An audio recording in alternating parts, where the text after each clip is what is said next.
exactly what we were hoping. So our result is a 403, and we have a verbose response here. It says, you do not have permission to do that, contact your administrator. So I do believe I was correct. I think that if we were unauthorized, and maybe we can, well, we'll test that further down here. So if we were unauthorized, I believe we would get a 401. So that's super helpful. Something as simple as having a 403 response and a 401 response is super, super helpful for us as an attacker. Because if that's the case, it allows us to identify which one of these mechanisms we are unable to bypass, right? This gives us a lot more information than if it was just everything was a generic 401 with no message. I don't know which one I'm not accessing, but this looks like it's giving us enough information to be confident about that. So we're going to change our user that's making the request now. We're going to come over here to demo user 2. I'll copy this. We will grab this cookie here. We're also going to grab the ID and change it there. And now we would expect this demo user 2 team 1 IDOR test to again be successful. So let's go ahead and send this. And once again it is. So the result was a success. So now everything we've seen up until this point says that our assumptions are correct. This is an effective test. So now we have our actual IDOR test. This should not be successful because demo user 2 is not in any way, shape, or form added into demo user 1. The only users that we've added into teams is demo user 1 has been added into both of demo user 2's teams. Right? So we would expect this to fail. I'm also hoping that it's going to fail with a 401, which means we can identify those different boundaries based on the responses as we continue our testing. So we've modified that there. Let's go ahead and grab the team that we are targeting. We're going to update that. And so we have demo user 2's cookie, demo user 2's ID in multiple different places, and is accessing demo user 1's team, which they do not have access to. If this modification is successful, we have found, actually, we have bypassed an IDOR boundary and an access control boundary. So we've got two different things to go through here. So let's go ahead and hit send. And now we do have a 403. We're still getting the same response. So unfortunately, you know, one of two things are happening there. Either the IDOR boundary is not being tested, or we're reaching the role-based access control boundary. Let's see if we can figure that out now. So what happens if we just do like a 5 right there? We're getting an unauthorized. But is that an unauthorized because it doesn't like what's coming in through the session? Or is it actually stopping at the IDOR boundary there? I don't know. I don't know at this point. I'll tell you what, let's go ahead and drop this off here. I think that's okay for now. I believe that the 401 that we get here is the initial validation of the session. I think if we get a 401, then that means that the application has said that the session is not valid, right? So it's gonna kick it back.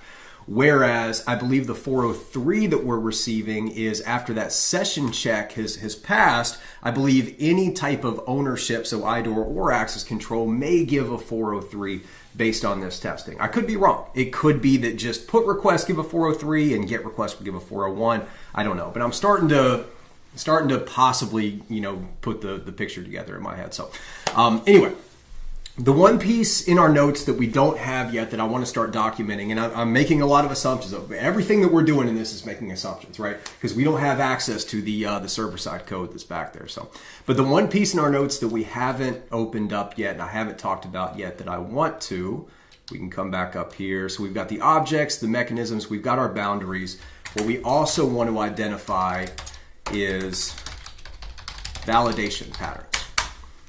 Right, so we know that this web application has multiple different ways that it's going to be validating our user-controlled input. And we want to start to identify what those different patterns are for several reasons, right? One is we just need to try and figure out how it's doing that validation so we can bypass that. That part is pretty easy. But from a developer standpoint, right, when you start to pick out these individual code patterns, you can, as an attacker, you can start to tie these code patterns in your mind to different teams, right? Because that's usually how a development team is going to work. So the other thing that I'm trying to figure out here with the validation patterns is, you know, do they have consistent patterns? Does it look like there's some type of middleware, or maybe one team that just owns all these validations and that's all they think about? Or is it very ad hoc and institutional knowledge, and do we have different developers doing different things? So I'm looking for consistencies, and then when I see inconsistencies in these patterns, or when I don't see them following their established patterns, that can be somewhere that I can start to dig into, again, because why do they have a new pattern? Right? Or a different pattern. I shouldn't even say new, but is it new? Is it something that they're trying? Or are they going to migrate all of their existing validation patterns to a new one? So that's why we see a new one. And so can we find vulnerabilities within that migration as they're doing that migration? Can we find ways that are areas where data is slipping through the cracks? Or is this something that a developer has just gone and tried, or they're taking something from another job, something that's completely inconsistent with the rest of the application? Either way, no matter what the cause is, any differences, any variation adds complexity, and that complexity is what we're going to attack, just like we are introducing the complexity between the desktop application and the browser application. But anyway, so we've got a few different validation patterns that we've identified here. First of all, for validating session, I believe, gosh, I can't type. I believe, based on the testing that we have, that the two values in request are required. I'm telling you, I cannot type. The one is going to be this cookie here.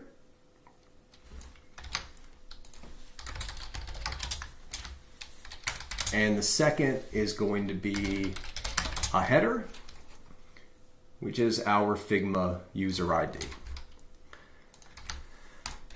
So now if we find an endpoint through our testing that seems to follow a different pattern to validate the user's session or make sure that they can access any of the application at all, then we can begin to test this. But this is probably going to be modified, right? As we're continuing to do our testing, jumping around the application and attacking new attack vectors, we're probably going to see different use cases of how this session is being handled. That's going to give us more insight into how it actually works. So these validation patterns are always going to be updated.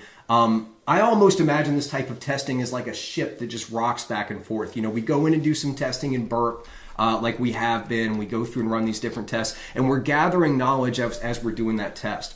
Then we're going to come back, we're going to identify what we're learning, we're going to make some assumptions, do our best to describe the application either in here or in our XMind notes, which took a second to come up there.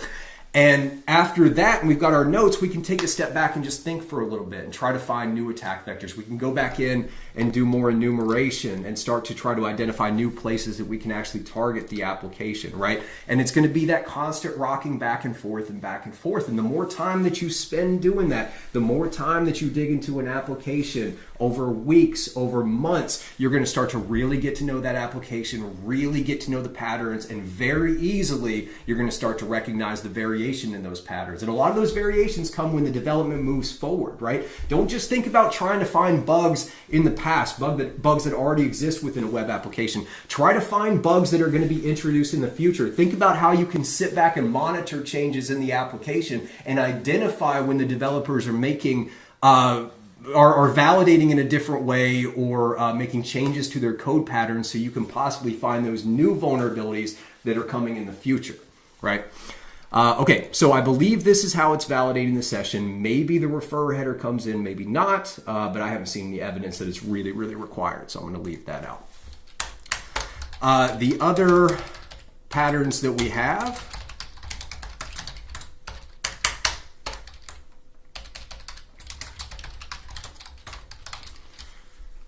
is validating the indirect object references and the role-based access control. And what this really means is what are the how is it validating it? What are the responses ultimately is what we know at this point. So, and like I said, what I believe is that both of these result in a 403 through a put request.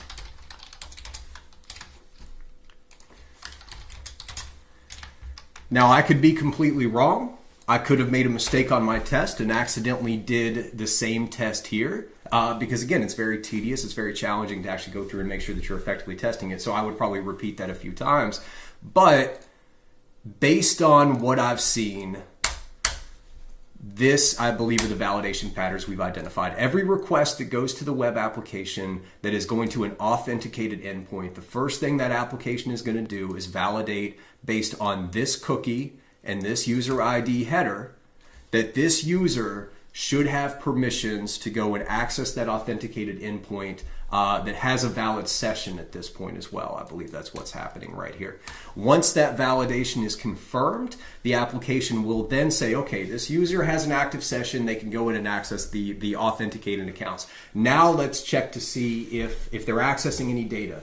Do they have permission to access that data set? Do they have permission to access that mechanism?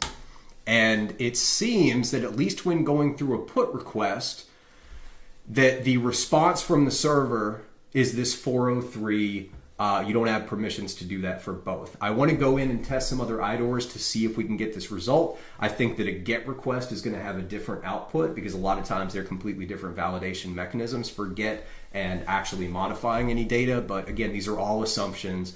I'm just trying to figure that out. But anyway, so now we've done our IDOR test. Right, we've tested the boundary to see whether or not our user can access a team that we should not be able to access, the larger team object with this unique identifier. So now we can test the boundary of the access controls within that. So let's come back down here. And again, so we need to let's go ahead and plan our testing out again, right? So we need to have a team member that is a non-admin attempt to perform this request, attempt to update the team name, which is something that only an admin should be able to do. So let's come back down here. We already have the information at the top that we can use for this. And this one should be a little bit easier, right? Because we don't need to go through and test all the different combinations. We only really need to do a test that we would expect to be successful and a test that we would expect to not be successful. So I think the way to do that, we've added demo user 1 into demo user 2's teams here. So these are the teams that we're going to be targeting. So the first test that we're going to do is let's make sure that demo user 2 can successfully modify the team name of team 1 that demo user 2 owns. So we're going to go demo user 2 is going to target demo user 2 team 1, right? It doesn't matter which of these teams we're doing right now because remember we have that the admin can edit in this one, or I'm sorry, the user 1 can edit and then user 1 can only view. But even with edit privileges, that is a lower level than your admin privileges. So this user, demo user 1, should not be able to modify the team name on this, whether they have edit privileges or not. Those edit privileges are only going to be for the files within this team or that the team hosts that this user has access to. So this is going to be test 1, right? And it's admin changes name of team. And then our test 2 is going to be demo user 1. And that's going to try to access the same team, try to modify the name of it, but we have a non-admin. Right? Very simple tests. So if we come up here, again, we still have all these values, so I don't think we need to copy it down. This should be fairly easy. But let's come back. And now we don't need to modify this at all. We just need to focus on the team that we are trying to change. So that's demo user 2 team 1. And we have the ID for that right here. Let's go ahead and paste that, and that is what was there too. So let's grab demo user 2's cookie. Hopefully it is still valid. Whoops, let's grab just the cookie as well. Okay, and then we are also going to grab their ID because remember this ID value needs to be replicated right there. And this is now going to be our role-based access control test. Okay, so demo user 2, which is identified through these 2 values, is going to attempt to change the name of the team that owns this value here. So once again, this is going to do the exact same 2 checks. It's still going to check both boundaries again, but now we know that we're going to go past the first one, so we're just checking the second boundary, which is the role-based access control boundary. So what we believe is going to happen here is the application is going to check this ID, compare it with the teams that this user should have access to, and we'll pass that first boundary, say, okay, this user should be able to use this ID to pull the larger subset of data. Now let's check the role of this user within this team to see if they should have admin privileges. And here it should say, yes, they do have admin privileges. And so this value down here will be modified from IDOR to our BAC right there. So let's go ahead and send this. And that's exactly what we see. If you come down here, we can see that it has been modified. So our expectation, should have put that first, is a success, and result is also success. Very simple. So now we believe that this should fail, and I would expect to see this same 403 from this validation pattern that we identified before. If I get anything different, that's going to be interesting. I want to dig into it, but as long as we're still following the same validation patterns that I'm used to, I would expect that this is, following everything that we've talked about up until this point. So the only thing we need to do, we're not going to make any modification to the team because we're still trying to change the same team, but we are going to modify these user IDs and cookies. So let's come up and grab the cookie for our user 1, and let's also grab the ID here. Just going to modify that. And now let's change this to should fail. Okay, and now we're ready to test another boundary. We have an expectation. Demo user 1 should not be able to modify this, the name of this team, because they only have can view or can edit privileges. In this case, I think it's just can view, but that's fine because ultimately they don't have those admin privileges that they need. So this should return, I believe, a 403. If it returns a 200 and we come down here and we see all of this value here reflected in this name parameter, we have a valid access control bypass vulnerability, and we can begin to show impact from that. So I'll come and send this again. And once again, we get exactly what we expect. So we get that 403, you don't have permission, contact your administrator. And in the same pattern that we thought we would. So, okay. I feel very confident with that amount of testing for this attack vector. There's more that we could possibly do with it, right? But more than anything, this has given me a lot of insight on the application itself, and where some of these barriers are, how it's handling requests that do not have permissions for the right IDs, permissions for the right roles, etc. So what I want to do now is I'm going to take a step back and I'm going to repeat everything that you've seen me do up until this video. Now, I'm not going to leave all this in the recording, but I'm going to take a step back for anywhere between probably 6 and 24 hours. I'm going to go back, I'm going to redo my enumeration again. So I'm going to go through and find as many new attack vectors within this application that I can. I'm still going to say in this Figma, but all of these different endpoints and things here, the different parameters that could be coming up. I'm going to go into my notes, right, into Xbind here, and I'm going to expand this out so we can identify everything beyond it, right? What are the projects, the files? Let's get all of those IDs in there. Let's find as many different places that we can target and do this type of testing.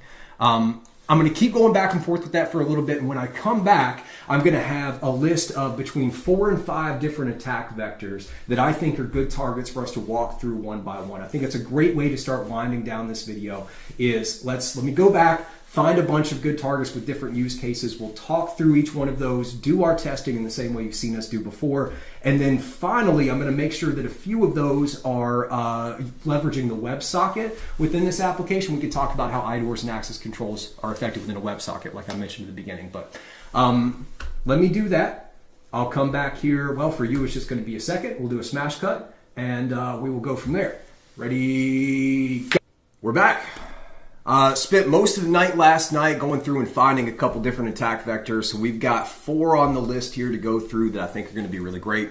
Lot of complexity here. Lot of complexity. I think we're really going to start to see the power of our unified methodology. We're going to see that come into shape because most of these attack vectors are testing, actually all of these attack vectors are testing multiple boundaries in a single request. And as I mentioned before, that's going to be the compensating controls for this. So for IDORs and access control. So one thing to keep in mind, it's not like injection testing where you've got all these different complex types of security controls that you can put in place within the application. We've got the web application firewall that'll catch strings that are coming in, and server-side validation, client-side validation, all this stuff within the browser to protect against, sending requests outside of the same origin policy, all that type of stuff, right? For access controls and IDORs, the layers of compensating controls are going to be multiple different layers of validating that you own certain objects or that you can perform certain mechanisms. So a lot of things that you see in just general demonstrations, labs, capture the flags that have been involved in IDOR or an access control violation, they're very one-dimensional. You have a request where there's an ID, and if you can exfiltrate the other ID, then it will, just allow you to perform that mechanism or allow you to access that data. In most real-world applications, there's going to be at least 2 or 3 validations in every request. There's going to be an IDOR validation. There's going to be a role-based access control validation. There's probably going to be, if you're involved with multiple different objects, they're going to validate that you own all of those different objects, and we're going to put them together. We're going to take them apart. How are we manipulating that data?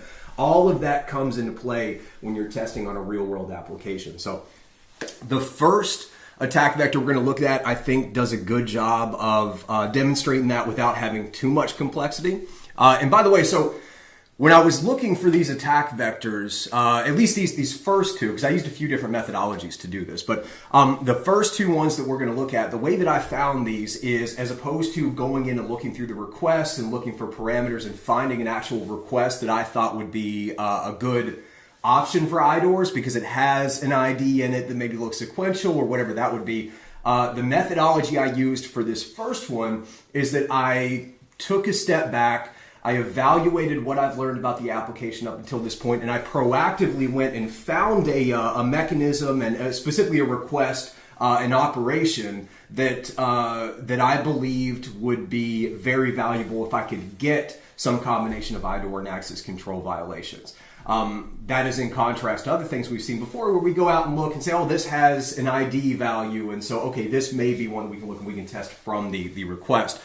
This is more of a programmatic. Remember, if you remember to the part 2 of this series, I talk about, really making sure that you're thinking, you're doing thoughtful testing as you're going through the application. So these attack vectors, these first 2, were found using that thoughtful testing methodology and proactively identifying something that I thought would be a good target for an indirect object reference and an access control violation. So that operation that we're going to look at first is moving a file to a project. So I've gone through and we've created multiple different projects within these teams. We got multiple different files as well. So we want to try and manipulate where these files are located within these teams and within these projects. The reason for that is, the reason that I thought this would be a valuable attack vector, if you remember, when you create a project, you assign permissions within that project based on the team, right? So when you create the project, you say, hey, everybody in this team can edit files within this project, right? And then I don't think we have anything for this one, but you can also set it to just view as well. So you have some granularity, role-based access control permissions there. So the exploit that I'm hoping I can make happen within this application is we have 2 different users, right? And demo user 1 is a member of both of the teams that they own, as well as a member that can view or edit, not an admin, but can view or edit within the teams for demo user 2. Demo user 2, however, has no association to demo user 1's teams, project, etc. So this file arson1 up here, demo user 2 should have no idea that this file exists, has no permissions to it whatsoever. So my hope is that if I can find a way to have demo user 2 modify this file object so that it actually relocates this file from a project and a team that's owned by demo user 1 to a project and a team over here for demo user 2, then demo user 2 would inherit the permissions that are coming from the team and that are assigned within this project, where it has the ability to not only view it but also edit it and manipulate the file. So this, as an attacker, would allow me to exfiltrate files that would be hidden within other users' teams, other users' projects that I should have no access to. And remember, that's our valuable data that we want to get here, because that has secrets about upcoming development with applications. That can be, a lot of reasons that a company would want to keep that secret. So that's exactly what we're going to do. The request that we are going to test specifically, so we've got a put request here that goes to API files batch. Fairly simple request, so we're still using our auth-in cookie. We still have our user ID. We still have the refer as well. Once again, we don't know if this refer has any impact or not, but I'm just kind of assuming for the sake of argument. And then we've got our very simple JSON object down here. It's a list or an array of files that has objects with key value pairs. So the key is the file name. Or the file, I guess, identifier, right? So each of these seem to have different identifiers. The team itself, right? We've got a sequence of digits, fairly long sequence of digits, non-sequential, I don't believe. And then we've got, for the teams, right, or the projects, I'm sorry, a much smaller sequence of digits here. So it's pretty easy to identify. So the files, and I'm guessing the differences between these is they're expecting to be, a large number of teams, a smaller number of projects, and then a very, very large number of files. So they need an additional amount of complexity, right? So here we have letters and numbers. It's not hex, so we got a wide range that we could have for these files. But anyway, so here is the file that is going to be modified or moved, and then the folder ID is where it's going to be moved to. Very simple, right? So if we come back and look at our notes here, we've got the same thing. We have identified this request. Now the mechanism, I don't know this for sure, but I'm fairly confident that what I'm doing here is that I'm updating the folder ID key value pair that is with the file. If you remember, if this appears to have a MongoDB database or some type of non-relational database, then the file object and the folder object are not going to be connected in any way. So there needs to be some type of a key value pair within one of these objects to represent the relationship between those two. And I believe it would make more sense for it to be in the file than to be in the folder, because then you can have individual file objects that only have one key value pair pointing to a folder, whereas if you did it from the folder file or folder object, you would have to have a very, very long list of every file that's in there. So just from a performance standpoint and the path of least resistance for the developers, I believe, would be to have that stored within the user object, or the file object, sorry. CRUD, right, it's an update mechanism. I do believe we're targeting the object. Now this is where things get interesting as well, because again, this is really where we start to see our methodology for IDORs and access controls come together, and why it's important to understand the differences between the two. Because not only do we have a completely separate IDOR and role-based access control boundary here within this request, we've got two different indirect object reference boundaries. Right? Because the first thing that the application has to do when we send this request is it's got to verify that our user has access to not only this file, but also this folder. It's got to verify, or at least it should verify both of those first, because I shouldn't be able to move the file unless I have access to it, and I shouldn't be able to move the folder, modify these objects unless I have access to that object as well. So we're going to have those two IDOR checks first. And then once that's done, and assuming both of those pass and the application says, okay, they have permissions to modify this file object, they have permissions to modify this folder object, or at least to have access to it, etc., then we're going to look at the role-based access control boundary, which is, can somebody with no authentication within the team, right? Obviously we do have a user, but we have no user within this team. Actually, it's this one up here, the demo user 1 for our test. From an authenticated perspective in relation to the team, can we perform an admin mechanism? So that is a dramatic leap in permissions there. We're not just talking about a small leap. So again, this attack vector was chosen specifically because I believe it would be a great way to show impact very easily. I believe that this is a report that would pay me quite well. So I proactively went out and identified that attack vector as opposed to looking through the request to try to find something that looks easy. So I don't, this will probably be, it's just a complex test, right? There's a lot of different boundaries that are being tested. But let's go ahead and run through, and we can do this fairly quickly. We've only got 2 tests to run, so we're going to have demo user 1 try to move. Let me get Xmind back over. Demo user 1 is going to try to move this demo user 2 file up to a team that demo user 1 controls. Now, demo user 1 is a member of these teams, so demo user 1 should be able to perform this operation and move the file over.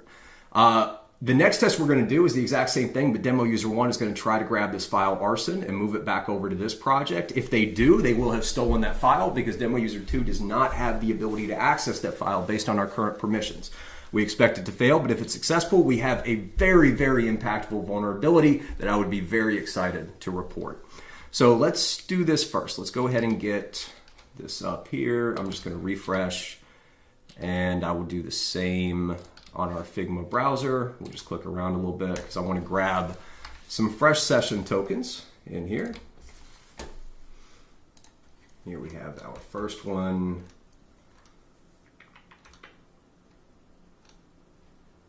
Where is our auth then? There we go. So we grab this here. I'll probably just put this up above everything to be easier. I actually don't know which one that is right now. So let's see, user object should be right there between the 2%22s, I believe. We control F, come back up here to the top. Yeah, perfect. Okay, so that is demo user 2. Put that right there, just tab that out, that should be fine. Okay. And let's do the same thing for the first one. Let's see this. I got to figure out which one is the correct. Okay, perfect. So we don't see a match there, which tells me that this should be our second. That's the MAC. Where's our auth-in? This should be our second auth-in cookie here, right? I believe. Yep. 0713, come in between the %22s, control F, come up here, grab this, and we are going to be good to go. Perfect, perfect. All right, so that'll just make our testing a little easier. We'll keep moving that down because we'll be able to keep these active sessions through it. But let's come back to our repeater, and now it's just time to perform our test, right? So, and let's go into the tool and just make sure that everything looks the way we expect it to. So test number 1, we are going to act as demo user 1. So that's going to be coming from our desktop application. Remember, demo user 1. They're going to try to move a file from here. So let's maximize this, make sure that we have the file. Oh, sorry, this is demo user 1. So I went to the right. So here we can see the team that we own. Here's the file we're eventually going to test. But demo user 2 team 1, I believe. Yep, we go into the project, and here we have the file that we are going to attempt to move. So see, we have the ability to do this, right? We can see it in the client and everything else. So this should be totally fine. We should get a success. So let's minimize this here, and let's go ahead and perform the request, right? So first thing we need is we are testing as demo user 1. So we're going to grab demo user 1's cookie for this.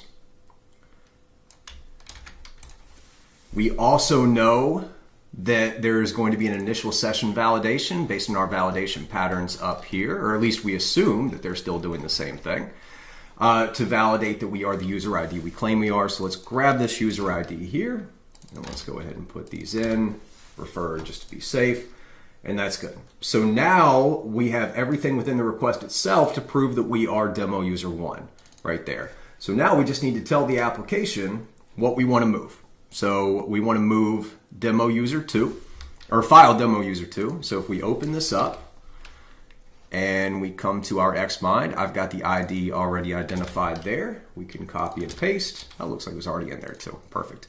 The other thing we're going to do is we need to modify this folder ID to match where the file is being moved to. So we don't need to get anything for the current file. We don't care about finding this ID, but we need to get the ID for demo user 1's file, the folder that it's being, like I said, being moved to. So let's come back to our Xbind, and we're moving it from demo user 2 to demo user 1. So we can open up this team folder here, copy this, and I believe that's what we already have in there as well. It is, perfect. Okay, so at this point, we expect this to be a success. We're ready to type our result. We are good to run this test by simply coming and press send. And now we get a 200. Everything looks to be good there. Let's go into our application and make sure that that did happen. And our file's gone. The file does not exist within this folder anymore. And if we go to Project 1 Team 1, we have moved file demo user 2. So the results were success, exactly what we thought. And now we just have to do our final test. So if I'm able to come back and do this same process again, but move something from the demo user 2 doesn't own to a folder that they do own, that would be a significant role-based access control issue that I would want to report. So we'll do the same thing. Now demo user 2 is performing the application. So let's go grab demo user 2's cookie. And we're going to have to go ahead and replace the IDs as well. That'll be fine. And now, so we want to move the file arson, I think it's actually arson1, even though I just wrote arson, but that's fine. We want to move this file. So let's come up and grab the file object now. Okay, and then we want to move it to the demo user 2 team 1 project, which would allow me as demo user 2 to be able to have full read-write permissions on a file that I should have zero access to whatsoever. So let's come and grab this ID. I'm going to copy and paste this here. And we are ready to run our test. Once again, we expect this to fail. If I come back and get this exact same 200 and that file has actually moved, I've got a fantastic vulnerability that I want to report as quick as I can. Let's send that. And unfortunately for us, fortunately for Figma, we did get our 403 forbidden. This is where having differences between these responses would have been really helpful, because I could say, okay, is it one of the IDOR boundaries that's failing, or the role-based access control boundaries that's failing? But we do not have that. So we got a 403 and, you know, same validation pattern. So this test was not successful. At least not with the typical, like just going in and running the test exactly how we did. If you think back to part 1 and 2, we did additional steps through some of those testing to try and throw off these validations in the same way that, like with the client-side injection or server-side injection, you might try different encoding patterns to try to bypass those, the filters and the compensating controls. We can try and do the same thing here, but I don't think that's a great use of our time, at least not in this video, with it being as long as it is. Maybe I'll make a video in the future about really digging into bypassing some of these compensating controls, but a lot of times you're just trying to break them and throw them off. So it can be kind of a ad hoc methodology going in and trying to do that. But I think this is fine for this. Let's go ahead and move on to our second attack vector that was discovered. And this is trying to do the same thing that we were trying to accomplish with our first attack vector. We're trying to get the same outcome, but we're trying to go about it a different way. So ultimately what we want to do is we want to get access to a file that we should not have access to, and we're trying to exploit the inherent permissions that come from a project, that a project inherits from the team in order to do that. If we can cause a file, initially we tried to cause a file to change its location, and then we would be able to inherit the privileges from that. But now we're going to test a mechanism where instead of trying to relocate the file, we're going to try to relocate a user, specifically our user. So if instead of trying to move the file to a project we control, we can move our user to a project that we do not control, but that has the inherent permissions to the file we're trying to access,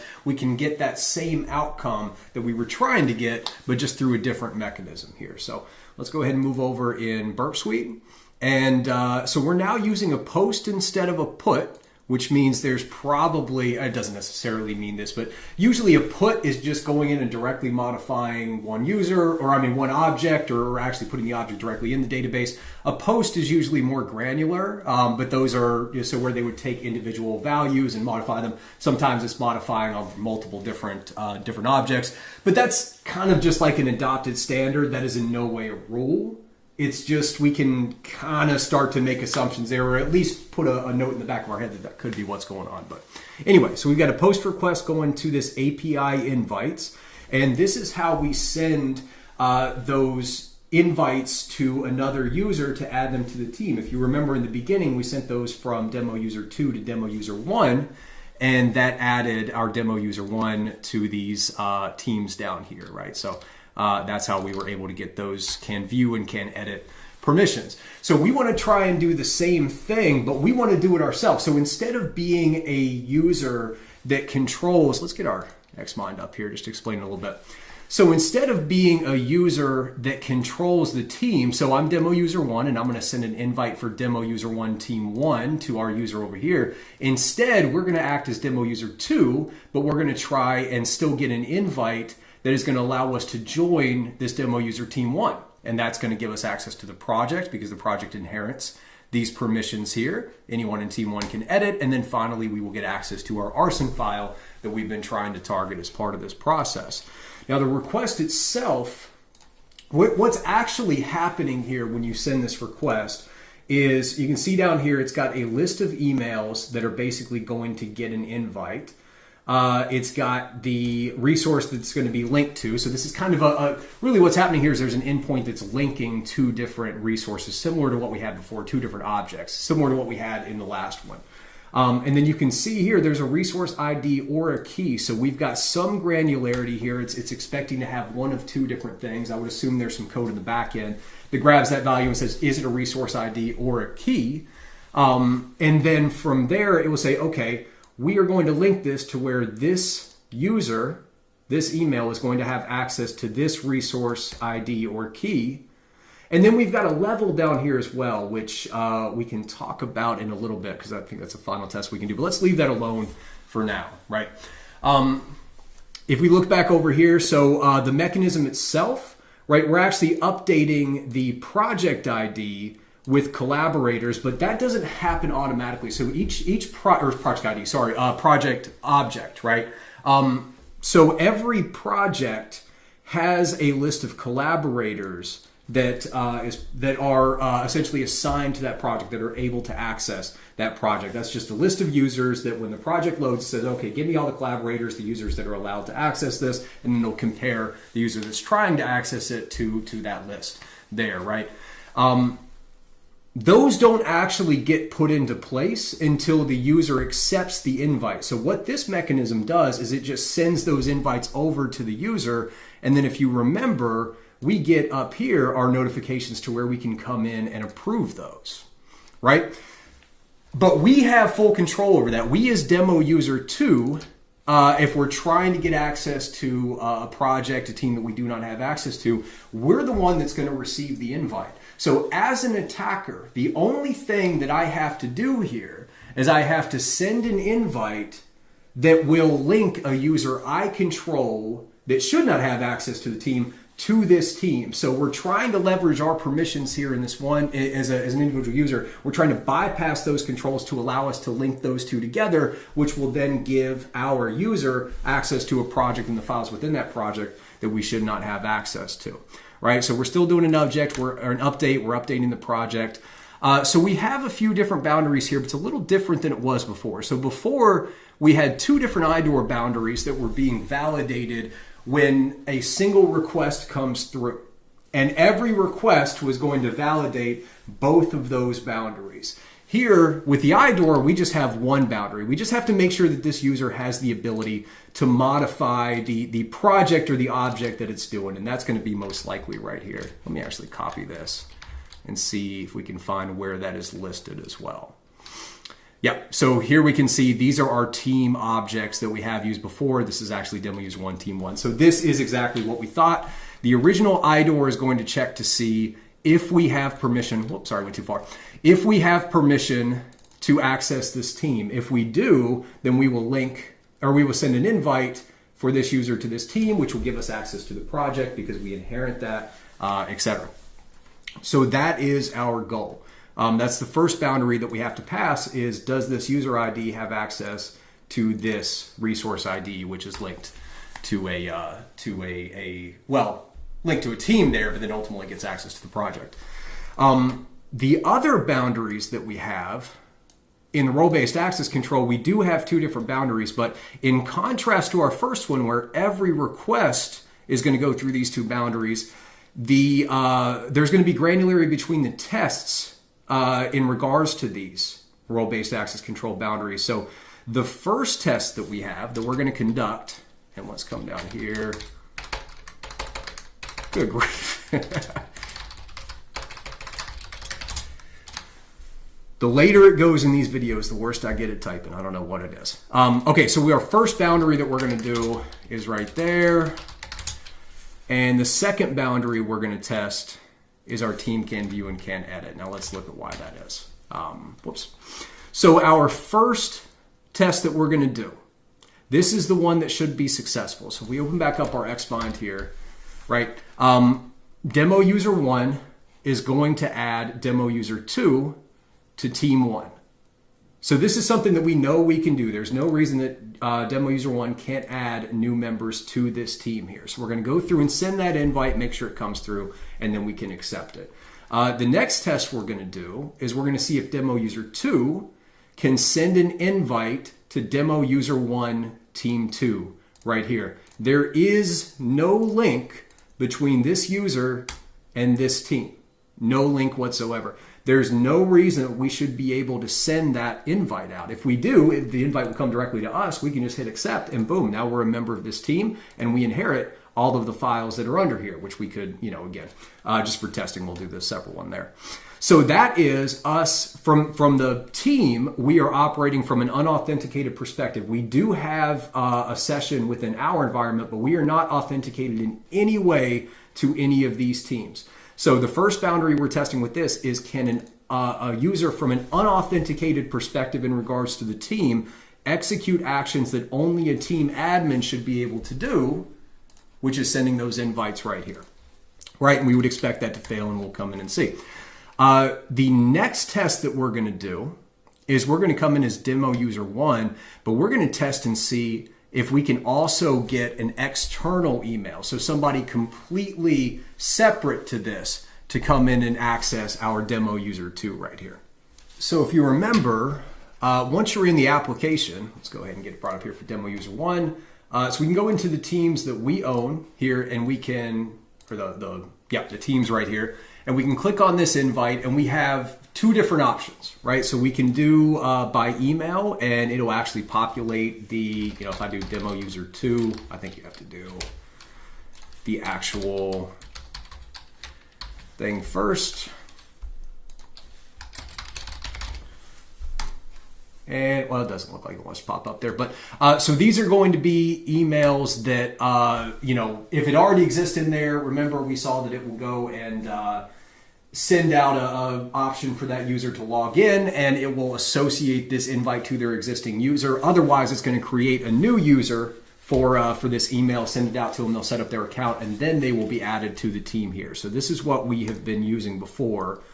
But you also have the option to send out just this invite link, and then anybody that clicks on that can go through and add it. And you can send out an invite link with the permissions that you already have. So you cannot send out an invite link with permissions higher than what you have for obvious reasons, because that can be a way I can send, if I only have can view, and then I can send out an invite that says can edit, by the way, this is exactly what we're going to try and do, then I now have escalated my permissions, gotten access to, be able to edit files that I shouldn't be able to edit, and can also potentially do additional operations within the team itself there. So that's what we want to try to accomplish. So if I come down here to demo user 2, here I have the can edit as demo user 1 within this team that's owned by the other user, right? So I do still have the ability to invite, and I can invite can edit, can view within this link here. So I can send out links to do anything that I can do. If you come down here to demo user 2 team 2, remember that here we only have can view options. See, I don't have anything where I can say can edit. So if I come to invite, I have that exact same limitation when I'm sending out invites within this team. So this specifically is the boundary that we are going to be testing. Let's go ahead and get this up again, click on this. So if you look back over here, the test that we're going to do, demo user 1, which is right here, is going to attempt to add an external email to demo user 2 team 2. The catch, because obviously we can do this and set view permissions, is we are going to try and set can edit permissions instead of can view permissions. And you're going to see that that actually comes down to this level parameter, and we're going to try and play with that as well. But ultimately, we're going to try to escalate our privileges by sending a new invite to an email we control from a user that can only view in the team and allow that new user to edit, right? So let's come down here. We can drop this off as well. And looking at the request, so our first test here, the one that we expect to be a success, is coming from demo user 1. So we need to go and grab demo user 1's cookie, which we have right here, as well as their ID. So this request is coming from this user. We'll go ahead and replace both of these. Perfect. Okay, so now everything in this request tells the web application that we are demo user 1 from this request coming in. So now, what do we want to do? Well, we want to add, let's come down here. We want to add demo user 2. So we do have demo user 2 right there, their email, to demo user 1 team 1. So we just need to get the ID right here, make sure that this ID is representative of that team. So let's come over here, and easy way to do that, let's just go ahead and open that up, right? So once again, what is this? I'm doing this because I need to remember. Sorry, I'm getting all these mixed up in my head. We're adding them to demo user 1 team 1. So let's bring up the Figma thing here. We'll just open demo user 1 team 1, and then if we open up Burp Suite, we should see a request to the teams right here. Send this to repeater, send this, and we should see information for demo user 1 team 1, and we do. So here's our ID. So let's bring this over here. We'll come back to, well, we're still in the repeater, but we'll come back to the actual request that we're going to send. Invite user to project, and we will make sure the resource ID or key, and it looks like it already was representative of that ID. Now we have this extra key value pair down here, which is 300, which is level, and it's set at 300. We don't know for sure what this does, but typically this is a different way to handle access controls. So I believe that this level is related to the permissions that you have within a team. I think that likely 300 is associated with admin, since we are sending this request as an admin. Maybe that's what we're telling them. Or this is saying what permissions the user is going to get set at when the invite goes through, in which case this could be the can edit, right? And the way that we can test that is we could send another email or another invite, and it could just be to any kind of generic test@test.com. But let's do a can view. Send that invite.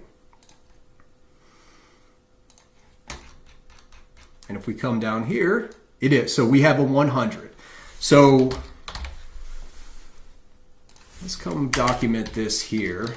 Level 100 is equal to can view. Level 300 is equal to can edit. And then what do we have for admin?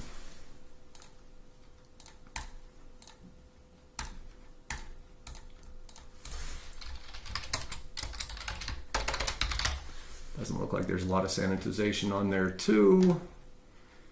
Open this up. And 900 for admin.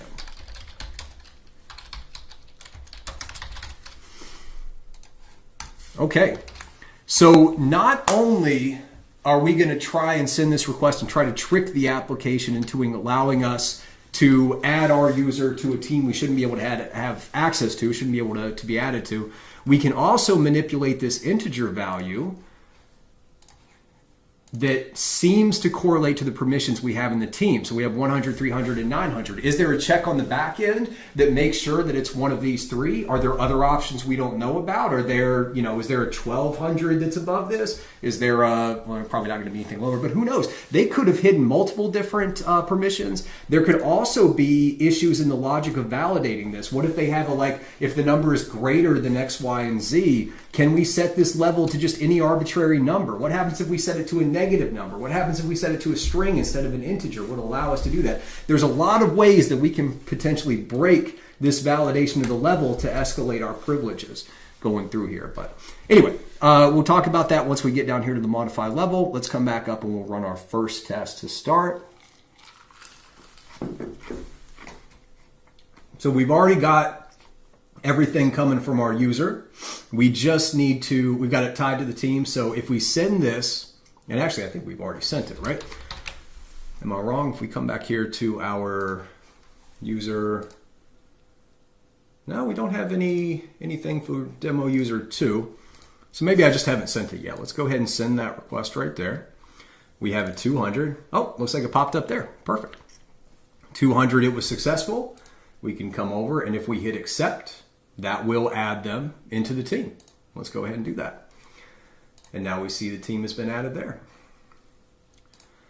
All right. So I am going to leave, just so this doesn't impact our testing at all. And, it might be interesting to test and see if we can force other people to leave, but that's not too impactful. But okay, so our first test, let's get this going back over there. Our first test was a success. Okay, so now we're going to test our first boundary here, and this is really, a use case as well, right? So can we, from an unauthenticated perspective in regards to the team, be able to add our demo user 2 into demo user 1, team 2? So let's go ahead and walk back. We've got our request right here. Let's get demo user 2's cookie and ID. That way we're telling the application that is who we are. We're going to be demo user 2 now. That right there, and more importantly, the ID there. Now we want to add our email still, so we can leave that the way it is. So the only thing we need to get is the team. The only thing we need to do is we have to find the ID for demo user 1, team 2, which is where we're trying to add that. Now, before I showed how to do it in Burp, I've already got a lot of these written down in here, so I can just open this up. And demo user 1, team 2, the ID is right here. So we can copy this. Oops, that is not right. Okay, and I will leave this right here for right now to do 300. I would usually start with the lowest level of permissions. So we shouldn't be able to add ourselves to this at all. This should fail. But I'm going to drop down to 100 just to see, make sure there's no role-based access control checks that might be throwing this off a bit. So let's go ahead and send this. And we do get our 403 forbidden, which is what our expectation was. So it's 403, same validation pattern. Unless I see some new validation patterns, I don't need to keep documenting it everywhere. They seem to have a generic 403 that if you try to do anything your user is not allowed to do, they're going to dump that back to you, which is very smart, right? They're not giving us a ton of insight into what's happening here. Which is good for them, not great for us. Okay, so that one was not successful. Now let's go and take an external email, and I actually don't know what that looks like. So I get Bert back over here. How about we don't get it sent off to another screen on accident? Does that sound like a good idea? I think it does. I'm going to come over and intercept this. We'll hit invite again, and now we're really just creating a link, I guess. So, in fact, it's not even an email now that I think about it. We can still do the external email and try and increase that, but that'll be playing with the lever. Let's try just this invite link instead. Let's see. I wonder how they notate that as well. Let me come over here to can edit. I'm going to copy this link here, minimize. Let's get our, actually, let's get an incognito session up. Let's just see what happens.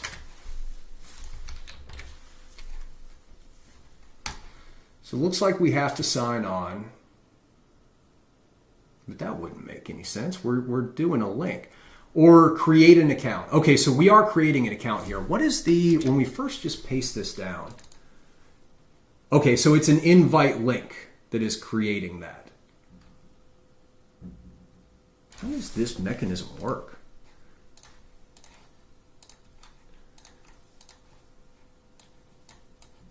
It all happens on the back end, I think. You can't even see the whole thing. If I copy the link here and just paste it over here. So they are there any requests coming through as you change that? Let me click intercept and change this to can edit. Okay, here we go. I did not plan to test this attack vector while I was on this, but now we will because I like it. So the way that this is done, the way that they generate a link, let's just try sending this now. There it is. Okay, so we can't see it happening. But when we go to invite and we make any modifications to this or when this is first brought up, right, see now it's not happening because we have our proxy turned on. No other requests are going through. So there is a request when you modify that generates this invite link. So this is actually a really, really great. Let's do generate invite link. And this is fairly simple, right? So let's get rid of all of the cookies that we don't need. Wow, there's a lot of additional stuff here that other ones don't have. So let's drop that off, everything else over here. And then once again, let's make sure this will still work. Send. Okay, perfect. So let's come back over here and take a look at our test. So I'm going to change this to, let's change this entirely. Creates external link. That should be capitalized.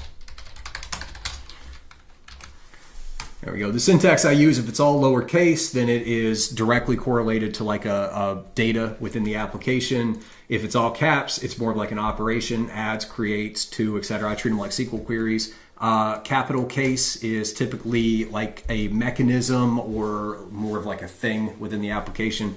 But it just depends. It depends on what my feeling is there. So I just want to make sure you don't think there's some type of special thing that you're missing or I'm doing some complex math in my head. I'm just throwing something in the notes that helps me. That's all you got to do. That's all you got to do. Okay, so we're going to create an external link that will hopefully allow demo user 2 team 2 to click on that, but they would get edit privileges within a team that they should not get edit privileges for. So that would be demo user 1. So demo user 1 is going to attempt to escalate their privileges here. So let's minimize this. Let's close out. And now we're going to go to our demo user 1. We'll go to demo user 1 team 2. Oh, we got to turn off our proxy so we can actually navigate there. There we go. Okay, and now we'll click on an invite. We have can view. Let's capture just to make sure. So we have the same one coming in here for the 100. So all we need to do for our test, this request here should be coming from demo user 1. So let's go ahead and grab our value so that we can identify this as demo user 1.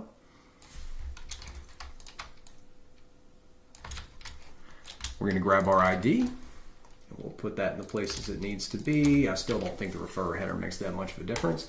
And okay, so now this invite is coming from demo user 1.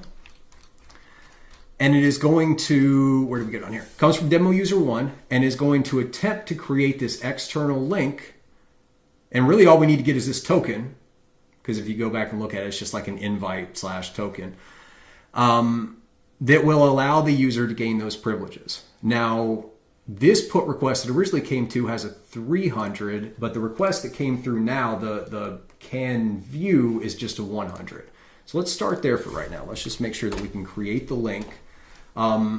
Because we're still going to have to do this IDOR boundary, right? So it's still going to check and see, does this user right here, should they have access to this team? Okay, so let's grab the team here. Make sure we have the right one, I guess. So demo user 2, team 2. If we open back up to our notes, demo user 2, team 2.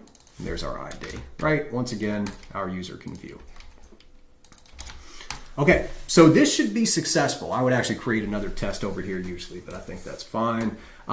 This should be successful and should give us a valid token because this is not escalating our privileges at all. We're staying at this level 100. So let's go ahead and send that, and we do have a 200. So now we want to try and test this boundary. Can we escalate from can view to can edit? And all we really need to do is come up here to one of these other ones. So let's just go to 300 and start with the lowest amount of escalation. And immediately we hit the 403. So that tells me that they do have validation to be able to do this. But I mentioned a lot of different ways that we can test this level 300. So let's do that. Let's send this over here to Intruder. I'm going to have our payload be this number right here. Come over here to payloads. We're just going to do a simple number payload. We'll go from 0 to, let's say, 2,000. Oh, wait, 2,000, sorry. I always do that. And then the steps is going to be by 1. Resource pool, right? We always want to do this very slow. We don't need to be hammering any of the servers there. We can test this over a long period of time. So let's do low and slow. Maximum current request 1. Keep it at 1 per second with random variations. Let's do some automatic throttling. Let's have this. It can take a long time. It doesn't matter. We just need to get the answer. But what we're going to do is run through and test 0, 1, 2, 3 and see if we have any hidden levels in here. Just like if we were doing an IDOR testing and it was sequential user IDs and we were trying to find those hidden user IDs that maybe belong to an admin. I'm hoping that there's some type of escalated privileges somewhere in like the 1,200 or 2,000 range. I don't know. I'm just throwing guesses out there. So let's go ahead and start that. We'll let that run for a while in the background. And just to try a couple other things. So once again, let's go back to the 100 so we know that it works. Let's get our valid test again. Okay, that works. Let's make sure that we can't do to an admin, because they may have different validations based on if it's trying to go to a 300 or a 900. Oh, it looks like you cannot create a link with a 900. What if you do like 901? Is that just for 900? No, it's just reflecting what that is there. By the way, we have user controlled input that's reflected. So check the content type, application JSON. Okay, we're good. I think they just don't allow anything aside from 100 or 300 unless there's a hidden one in there. Looks like 900 is just a hard no. So what if it's a string? Does it convert it? It does convert it. Yeah, the ID and everything there. Okay, it does convert that. So there's more complexity, right? There have some error handling that's going on here that we can potentially abuse. What if the level is just null? What if the value doesn't exist? It's read as a missing parameter. Okay, what if it's true? Now we have an internal error. I always love 500. This means we have sent the application something that it did not expect us to send and call us an unexpected behavior. What does that mean? We don't know. What happens if this is false? Now, once again, we have that. How could we trick the application? I'm hoping that we can find a way to get this to fail open. But yeah, what about a negative number? So true works, and I'm coming down here. This is the modified testing. So level true 500 response. So that is a bit of a pointer there. What if I do negative 100? Is that just going to check it like any other number? Yep, just says it's not eligible. What if it's a string? Does it just convert that back to a string? Yep, it's just reflecting everything there. What if we just do ABC and just give some strings? Automatically converts that over to 0, so maybe they're checking to see if there's any digits. What if it's ABC 1, 2, 3? Does that convert that to 1, 2, 3? Nope, still throws it to 0. So maybe there's a check on the back end that says if there's any digits, we're just going to drop it down to 0. I'm not sure, but okay. So that will hopefully give you a little bit of idea of how I would test this second piece here, right? Same type of thing. We're trying to get the same goal, but we're trying to move our user into that project. So I'm just showing a few different ideas, going through a few different tests, but there's certainly, if I was doing this testing on my own, and I may end up doing this, I would continue to dig into these, right? We're just going to try, at this point, we want to try to fuzz to break these validators in some way. So we have the validator that's identifying whether or not the user can access this team. And then, so that's our IDOR boundary. And then we have our role-based access control boundary to check and see, does the user that's sending this invite have the sufficient permissions to set these higher, or the permissions on the invite, right? And we want to make sure they can't submit a new one. So, okay, that walks through 2 of our attack vectors here. Let's go ahead and scroll down and look at the next one. And we're going to move away from the attack vectors that I found by, like I said, taking a step back and saying, what would really be great if I was an attacker? What would I be trying to do?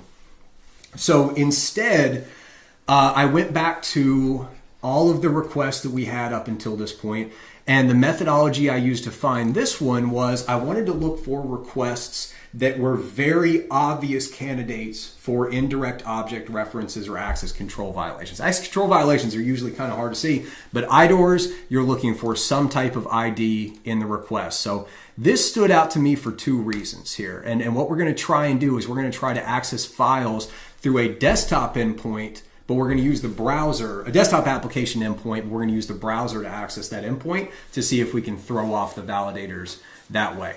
So if you remember, the whole purpose of additionally testing on the desktop application is to find variability between the way that the desktop application sends requests to the server and the way the browser-based application sends requests to the server. So one of the things that I noticed as I was doing that testing is if you come over here to the Figma browser here, the Figma app, they have a button down here in the bottom called Explore Community that does not exist within the web browser version, or at least not in the way that we're looking at it here. If you click on this, what it does is it opens a new tab that's essentially a web browser. There is a web browser that is built into this. But in order to facilitate that, the application actually has several different endpoints that are specifically designed to handle requests like this.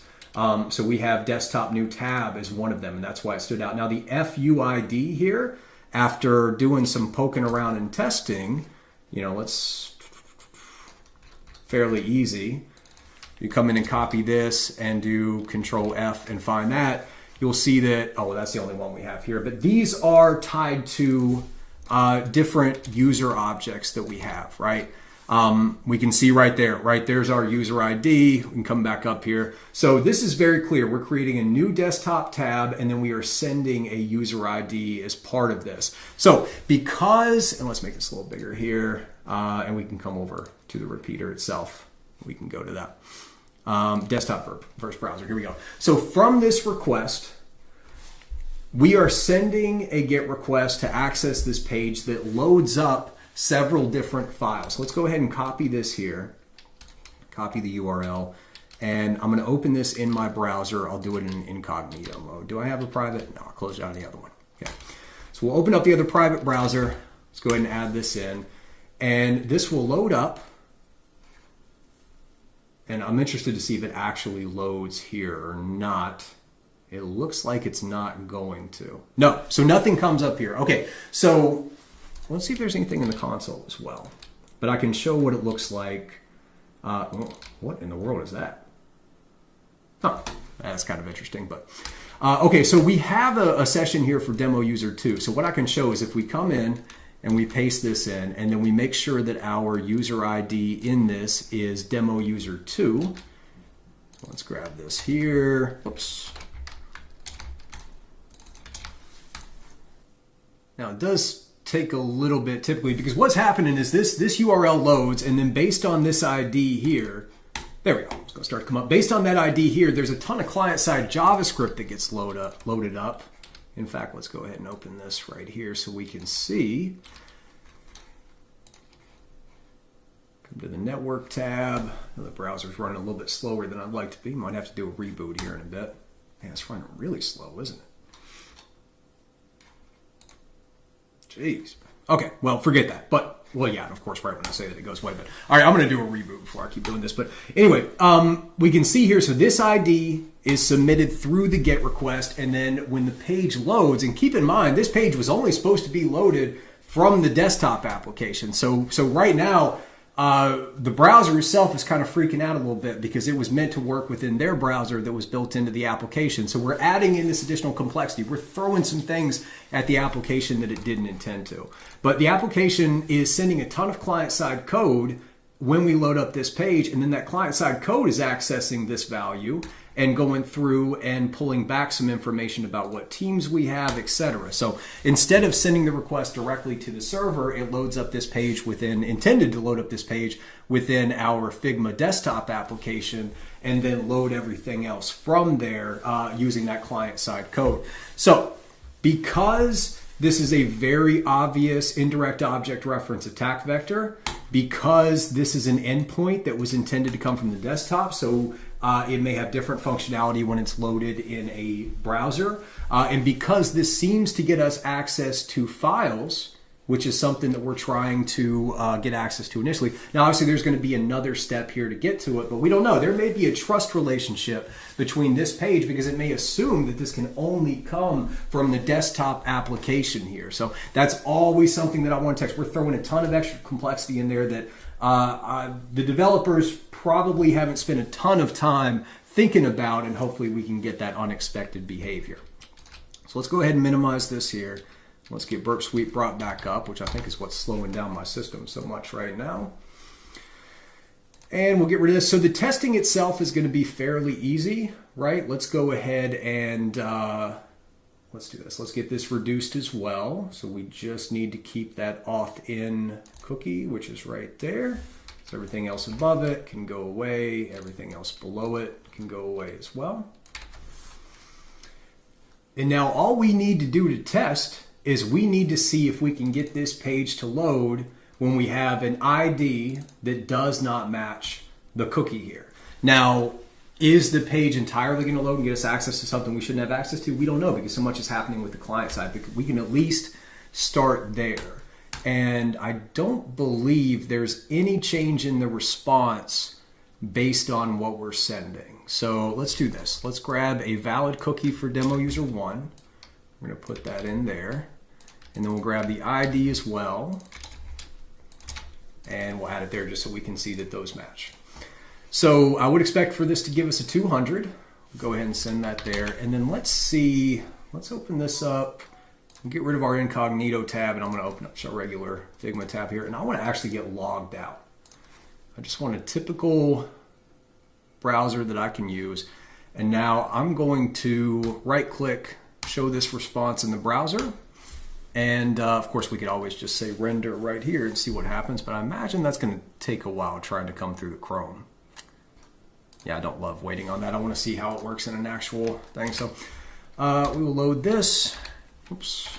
And let's see if this will actually load up or not. It did load up. But it looks like we're missing some information. And it's not loving that. What happens through the actual HTTP history when we send that?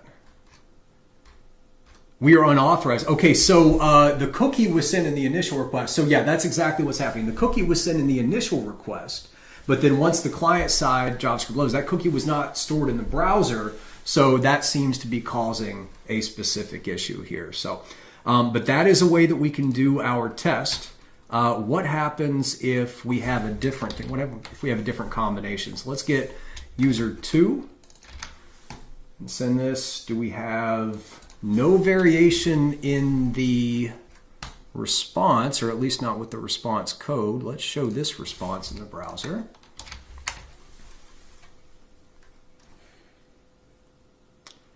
And it seems to do the same thing.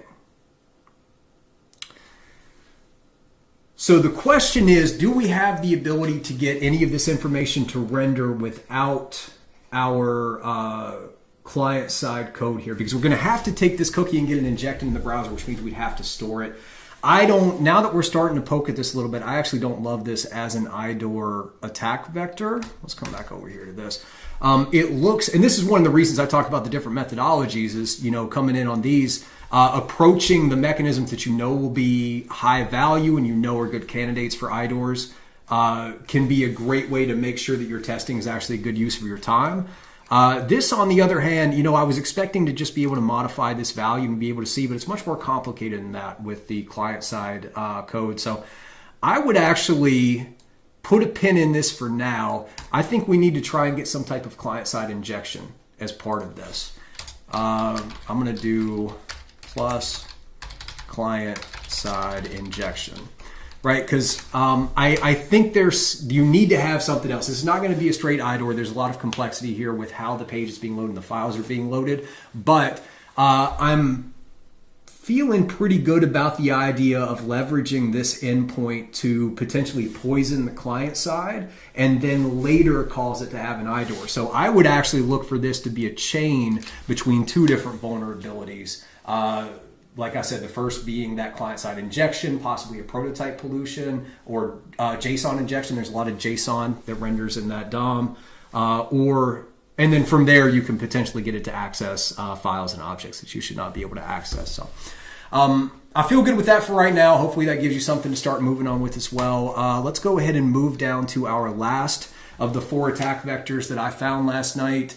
And this one is changing the session through a file in the WebSocket. So now we're going to come and start dealing with WebSockets, which is something that we only talked a little bit about, but now we get to see exactly what that looks like in implementation.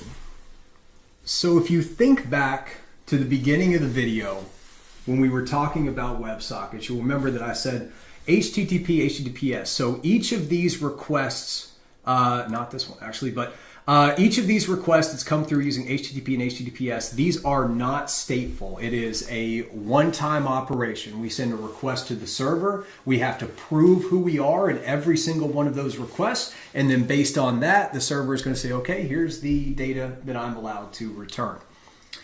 WebSockets allow developers to establish connections, persistent connections with clients to send information back and forth much more faster or much quicker so that you can get real-time information, right? The way that that happens, if we come back up here to the top and we look at our proxy, to establish this session, a client sends an HTTP request to the server like this, and it typically is some type of a GET or POST request, and it usually includes some type of WebSocket key as part of that as an additional layer of protection. And in return, the application says, okay, I'm going to send back this 101 response, and this is going to tell you, you need to switch to communicating over WebSockets as opposed to communicating through HTTPS. So when we establish this connection and we move into the WebSocket traffic where currently I'm hiding incoming items, let me change that.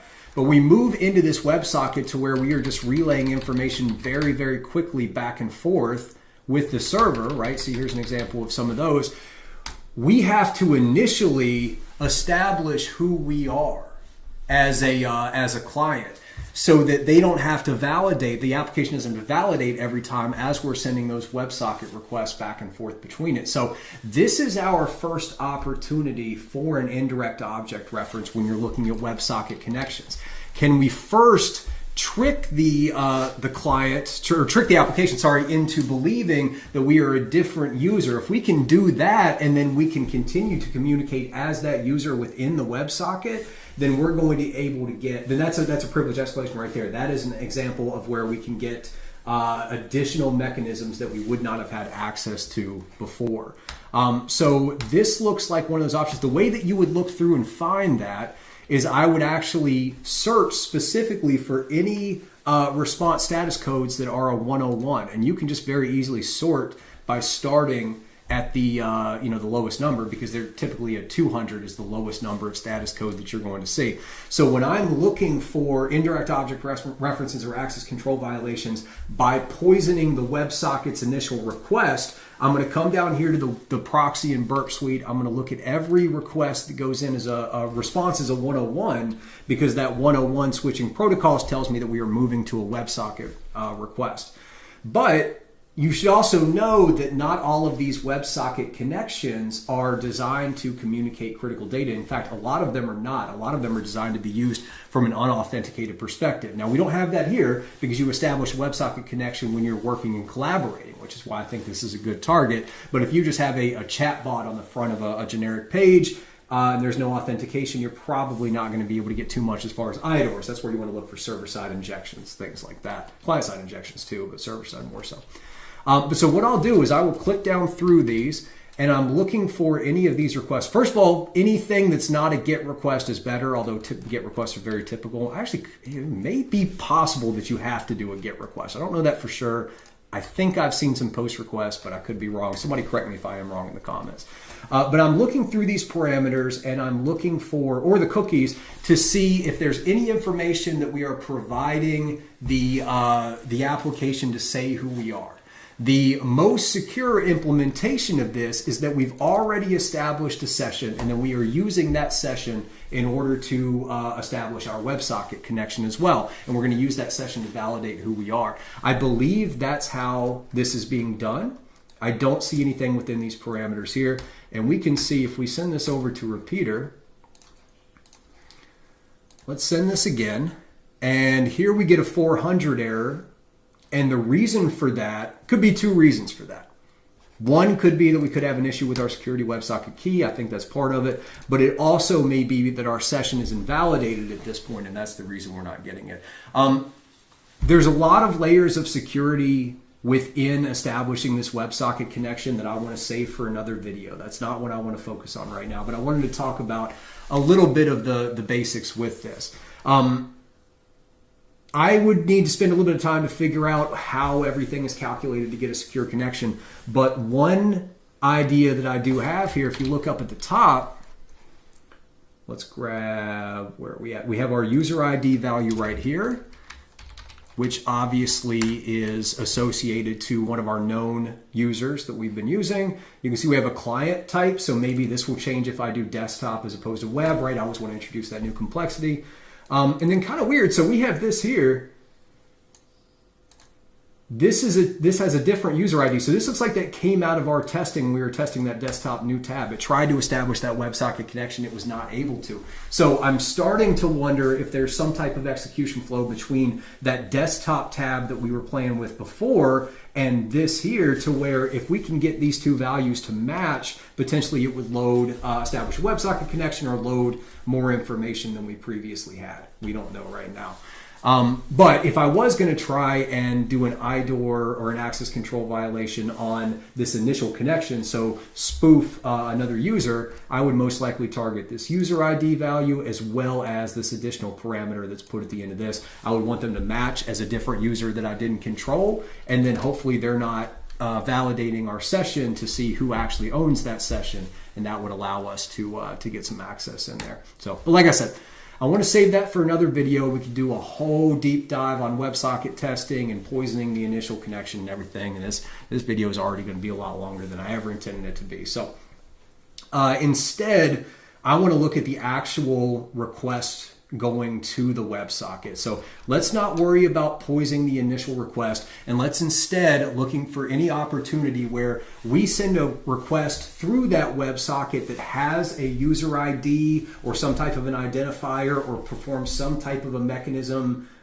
based on our role, and then we'll see if we can actually grab the WebSocket message itself and manipulate that to cause that unexpected behavior. And what we are hoping is that the developers made the assumption that attackers or typical users are not going to be able to control these whatsoever. They think, well, once you establish the connection, it's a completely different protocol. Nobody's going to fuzz these or test these, and we can take advantage of that assumption to be able to find potential IDOR or access control vulnerabilities. So the way that I found this attack vector is I came down here, I said I want to hide any incoming messages. So I only want to look at the outgoing messages that are going to the server, and I'm going to sort this by the length because I want to see the ones that are giving me the most amount of information when I send this. Now that's not going to help me too much, but here we're starting to get some good candidates, right? So we've got some information, here's some IDs. So could we potentially send this to query IDs we shouldn't have access to? Now I've tested this a bit, and all this does is syncs up files to a user. So I'm not going to have any data returned, but it's possible that while I have an established WebSocket connection, I can poison these values with files or objects that I shouldn't have access to, and it could potentially give me access to those as long as that WebSocket connection stays established. But yeah, so I was clicking down through these to a few of them, and the one that I eventually settled on to do for this demonstration is going to be this WebSocket test right here. So we have an initial request that allows us to authenticate when we load up a file. So basically when we click on a file to collaborate with another user and we open that file in the Figma desktop application, this request here is sent to sync up the current session with basically a WebSocket session within that file. This is basically a request that said, hey, the user is trying to connect to this file. We need to confirm that they have access to this file. So obviously, it's pretty easy to see why I wanted to take a look at this here. So the tests that we're going to perform are fairly simple. We have this initial request here. And what we have to do, first of all, we have to reestablish this connection. Bert makes it really easy. We can just hit reconnect. It'll send that initial response. And now we have that.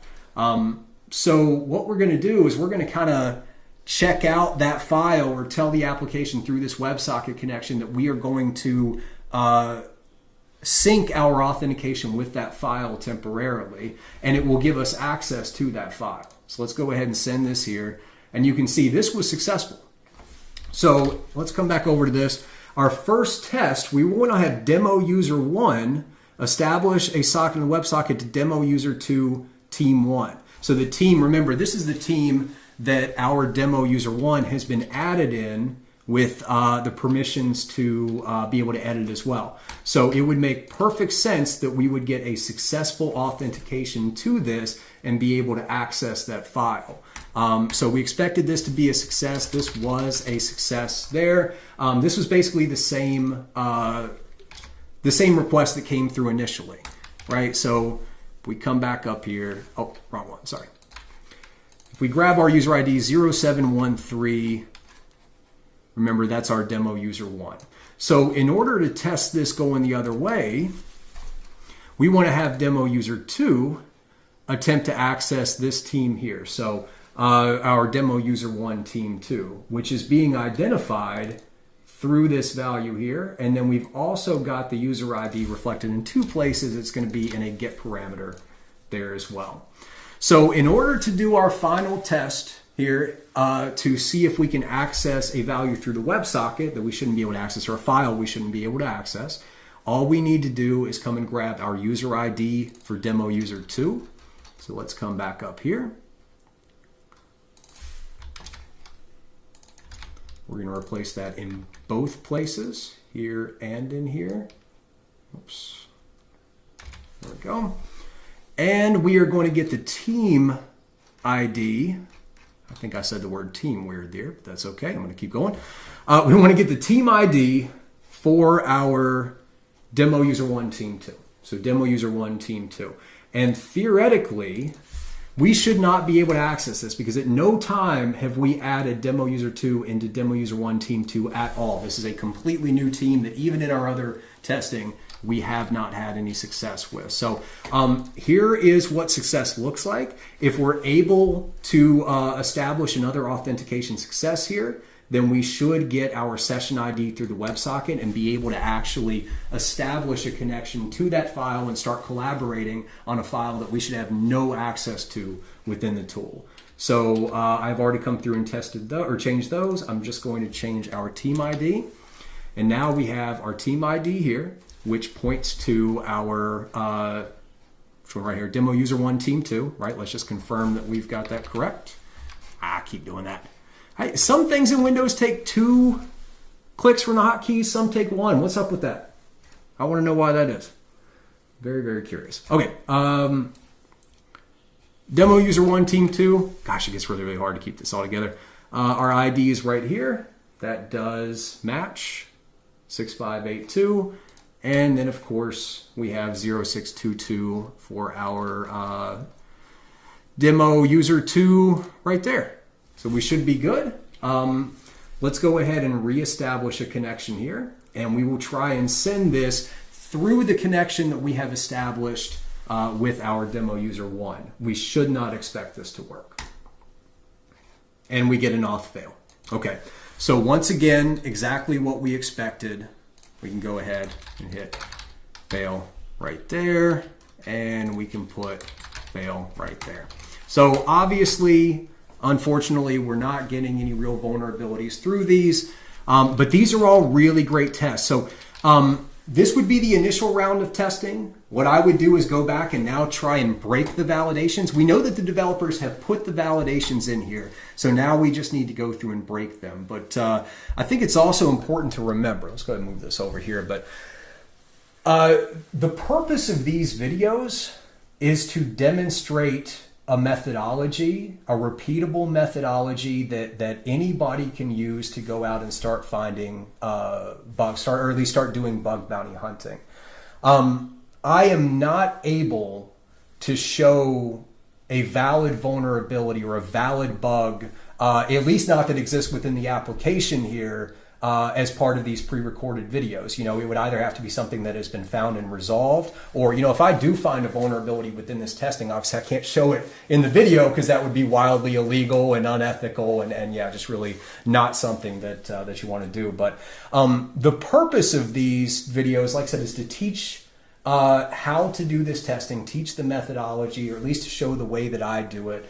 And ultimately empower everybody that's watching these videos to go and continue my testing. And I've already started to see that. If we go back to the client-side injections video that I did before, we've had a couple people in the community that have used those attack vectors that we found. They've continued the testing using the methodologies and techniques that I showed in that video, and they've been able to find some valid vulnerabilities. So that's what I'm trying to do here. So, unfortunately, there's not going to be a way that I can show valid vulnerabilities in real applications that have not been submitted, right? I definitely want to go back and walk through some ones that exist that have already been fixed, but then you can't show it within the application. So there's kind of a catch-22 here. But hopefully, between the information that I'm giving here about my methodology, the techniques that I use, how I actually test, you're able to use this information to go on your own, use the attack vectors that we found, and not only find your own attack vectors, but continue testing these attack vectors and break these validations that are being done. These are, if my testing is in no way done,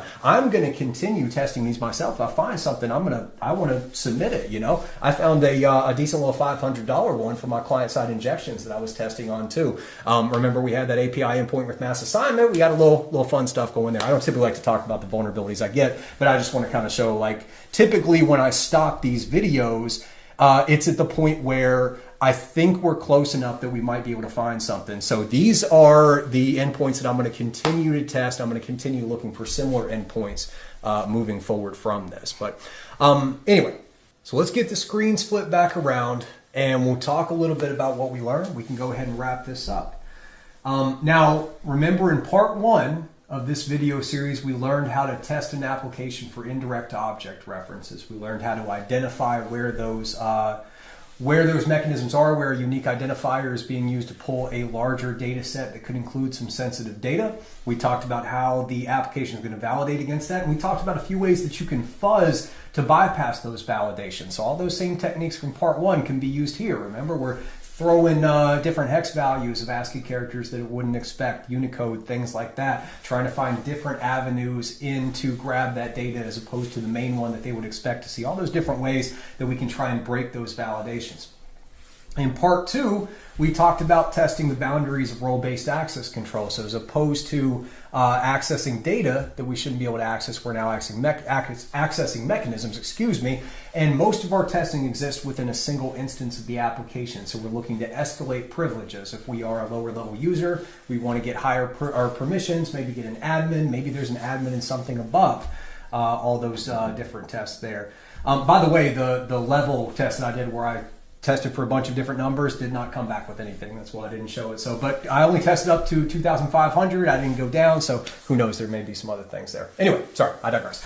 Part two, tested for role-based access control. We learned how to try and bypass some of those validations. But for the most part in those first two videos, my goal was to teach the basic methodology for that, the underlying principles, the underlying technology that's involved in it, so we can build the foundation of being able to get to this unified methodology that we learned here today. So what we did today, we went in and started identifying attack vectors that had much more complexity. These are very indicative of real-world access control violations and IDOR violations, right? All the attack vectors that we looked at in this video are incredibly complex. There's multiple different boundaries of validations. They're testing things for indirect object references and access controls on the same endpoint. That is indicative of testing for IDORs and access controls in real world applications. It makes it much, much more difficult than if you're doing one of those capture the flags where you just find ID equals 1 and you fuzz up until you see 31 and you happen to get the admin page. You know what I mean? Whatever it's going to be. You've all seen those typical indirect object reference labs. They're typically like an entry level lab, right? But in the real world, with a real application, most single requests are going to have multiple boundaries tested at the same time, almost always. In fact, the application always should be validating, first of all, that the user itself or the client itself has is able to access the data in the back end of the object. That's going to be the IDOR test. And then they're also going to check the role to make sure that that user, that client, should be able to perform the action they are trying to perform. So that's where we have to do that unified methodology. And it's probably obvious to see that the more complex those validations are, the more boundaries that we have in there, the more complex the mechanism is if it's modifying multiple different objects or accessing multiple different objects as part of that, right? The request that we saw where we were trying to link, or the attack vector we saw where we were trying to link a file to a project and get that force its way in there, that was an incredibly complex mechanism happening on the back end where multiple different validations were being performed. That makes it really difficult to test. It makes it really difficult to be able to go in and understand that complexity and try to find requests and ways that you could get that unintended operation to work. It also makes it really difficult to prevent from the developer side. And once again, that's why we're introducing the desktop application as well. We want to try to find as many ways to introduce complexity as possible. When we see that complexity, when we see tech debt, when we see new code patterns, new validation patterns, that's a new thing we talked about in this one. How are they validating the indirect object reference and the access controls to make sure these are not going on? Can we identify the different patterns so that when we see new patterns or a pattern we haven't tested, we can say, well, this could be some type of a middleware or a library that's not as effective as the other ones that we've been testing. We talked about all that in there. So I believe that the information in these 3 videos gives you everything you need to go out and test for indirect object references and access control violations on real public programs. I think you can find your first bug. There's a ton of stuff out there. I'm just showing a couple attack vectors. I could make 100 videos in this series and keep going to all the different use cases and the more complex ones that we have, and especially when we get into WebSockets. I'm always looking for that complexity, able to dig it in. So you can take the baton from here. With all the information I've given you in these 3 videos, you have everything you need to go and run with this and start finding bugs for access controls and IDORs. They're not technical tests. They're not really even very difficult tests, aside from you have to understand the application, understand the mechanism. But it forces you to learn about that underlying technology. It forces you to learn about the way applications handle requests. So it's a great one for beginners. And again, people don't love to do this testing. Everybody wants to get the injection. Everybody wants to get the remote code execution and have some super sexy payload that they can post on Twitter that says, you can do this and it's a WAF bypass and it's a super complex thing that nobody understands. That's the sexy stuff. That's what people want to do. This is where the bugs are. This is how you make money. This is how you can build up your reputation. You can start to get invites to those private programs. You can get your first bug. I cannot recommend any other methodology more than this, at least from my experience. This is how I was successful, and I just want to share it with you. So hopefully it's helpful. Best of luck. Hop in the Discord server. Let us know if I can help. Find other people to work for. Remember, grouping and working with other bug bounty researchers is the way to go, especially when you're starting. You want to learn with others. You want to bounce ideas off with others. And they're going to see things that you're not seeing. They're going to have expertise that you don't have that they're going to share with you. So please hop into the Discord server. Let us know when you find a vulnerability. Start working with other people. Hop in the voice channel. Let me know if you have any questions. Let's get some conversations going. I can't wait to talk to you. Cheers.